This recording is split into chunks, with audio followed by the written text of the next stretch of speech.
بسم اللہ الرحمن الرحیم۔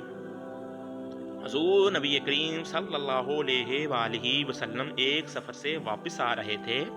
ایک جگہ آپ نے پڑاؤ ڈالا۔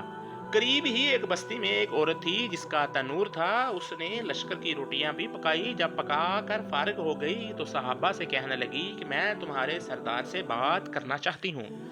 صحابہ نے اسے نبی کریم صلی اللہ علیہ وآلہ وسلم کے پاس لے آئے اور آپ سے کہنے لگی، یا رسول اللہ صلی اللہ علیہ وآلہ وسلم، میں آپ سے ایک بات پوچھنا چاہتی ہوں۔ آپ نے فرمایا پوچھو۔ وہ کہنے لگی، میں ماں ہوں اور تنور میں روٹیاں لگاتی ہوں۔ میرا ایک چھوٹا سا بچہ ہے، میں اس کو آگ کے قریب آنے نہیں دیتی۔ اس کو کہیں گرم ہوا نہ لگ جائے، خود آگ میں ڈبکیاں لگاتی ہوں روٹی لگانے اور نکالنے کے لیے، لیکن میں اپنے بچے کو گرم ہوا کا لگنا بھی پسند نہیں کرتی۔ میں نے آپ سے سنا تھا کہ ساری دنیا کی ماؤں کی محبتوں کا جمع کر دیا جائے تو اس سے 70 گنا زیادہ اللہ اپنے بندوں سے محبت کرتا ہے، تو اللہ تعالیٰ بندے کو جہنم میں جانے کیسے پسند فرمائے گا؟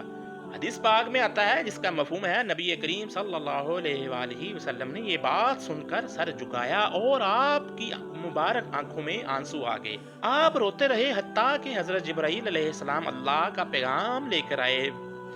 میرے محبوب، اس عورت کو بتا دیں، جس کا ترجمہ تھا، اللہ نے ان پر ظلم نہیں کیا، انہوں نے اپنی جانوں پر خود ظلم کیا۔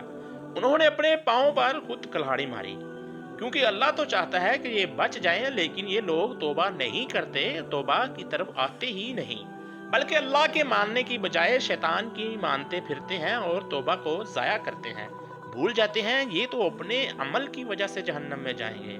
حضرت ابو موسیٰ اشعری رضی اللہ تعالی حضور اقدس کے ارشاد نقل فرماتے ہیں کہ میری اور اس دین کی مثال جس کو دے کر اللہ نے مجھے بھیجا ہے، اس آدمی جیسی ہے جو اپنی قوم کے پاس آیا اور کہا کہ اے میری قوم، میں نے اپنی آنکھوں سے دشمن کے بڑے لشکروں کو تمہاری طرف آتے ہوئے دیکھا ہے۔ میں تم کو بے غرض ہو کر ڈرا رہا ہوں، لہٰذا یہاں سے بھاگنے میں جلدی کرو۔ چنانچہ اس کی قوم میں سے کچھ لوگوں نے اس کی بات مان لی اور سرے شام چل دیے اور آرام سے چلتے رہے اور وہ بچ گئے، اور اس قوم میں سے کچھ لوگوں نے اسے جھوٹ سمجھا، وہیں ٹھہرے رہے، تو دشمن کے لشکر نے ان پر صبح صبح حملہ کر کے ہلاک کر دیا اور ان کو بالکل ختم کر دیا۔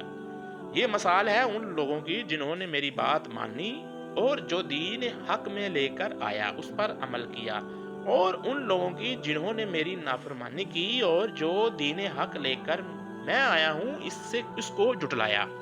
حضرت ابو ہریرہ رضی اللہ عنہ سے روایت ہے، رسول اللہ صلی اللہ علیہ وآلہ وسلم کا ارشاد نقل کرتے ہیں، میری ساری امت جنت میں داخل ہوگی، لیکن جو انکار کرے گا وہ جنت میں داخل نہیں ہوگا۔ عرض کیا گیا، کون انکار کرے گا؟ آپ صلی اللہ علیہ وآلہ وسلم نے فرمایا، جس نے میری اطاعت کی وہ جنت میں داخل ہوگا، اور جس نے میری نافرمانی کی اس نے انکار کیا۔ حضرت جابر رضی اللہ تعالی ارشاد فرماتے ہیں کہ چند فرشتے نبی کریم صلی اللہ علیہ وآلہ وسلم کے پاس آئے۔ آپ صلی اللہ علیہ وآلہ وسلم سو رہے تھے۔ ان فرشتوں نے آپس میں کہا، تمہارے اس ساتھی کے لیے ایک مثال ہے، اس مثال کو بیان کروں؟ بعض فرشتوں نے کہا یہ سو رہے ہیں، اور بعض فرشتوں نے کہا ان کی آنکھیں سوتی ہیں اور دل بیدار رہتا ہے۔ تو فرشتوں نے کہا کہ ان کی مثال اس آدمی جیسی ہے جس نے ایک گھر بنایا اور اس گھر میں کھانے کی دعوت کا انتظام کیا اور ایک کو بلانے والے کو بھیجا، تو جس نے اس بلانے والے کی بات نہ مانی، نہ وہ گھر میں داخل ہوا اور نہ اس دعوت میں سے کھایا۔ پر فرشتوں نے کہا اس مثال کو ان کے سامنے بیان کرو۔ اس پر بعض فرشتوں نے کہا یہ تو سو رہے ہیں، اور بعض نے کہا ان کی آنکھیں سوتی ہیں، دل بیدار رہتا ہے۔ تب فرشتوں نے یہ مطلب بیان کیا کہ وہ گھر جنت ہے اور بلانے والے محمد رسول اللہ ہیں، لہٰذا جس نے محمد رسول اللہ صلی اللہ علیہ وسلم کی اطاعت کی اس نے اللہ کی اطاعت کی، جس نے حضرت محمد صلی اللہ علیہ وآلہ وسلم کی نافرمانی کی اس نے اللہ کی نافرمانی کی، اور محمد رسول اللہ کی وجہ سے لوگوں کی دو قسمیں ہو گئی۔ جس نے آپ کی بات مانی اس نے اللہ کی مانی اور جنت میں جائے گا، جس نے آپ کی بات نہ مانی اس نے اللہ کی نہ مانی اور وہ جنت میں نہیں جائے گا۔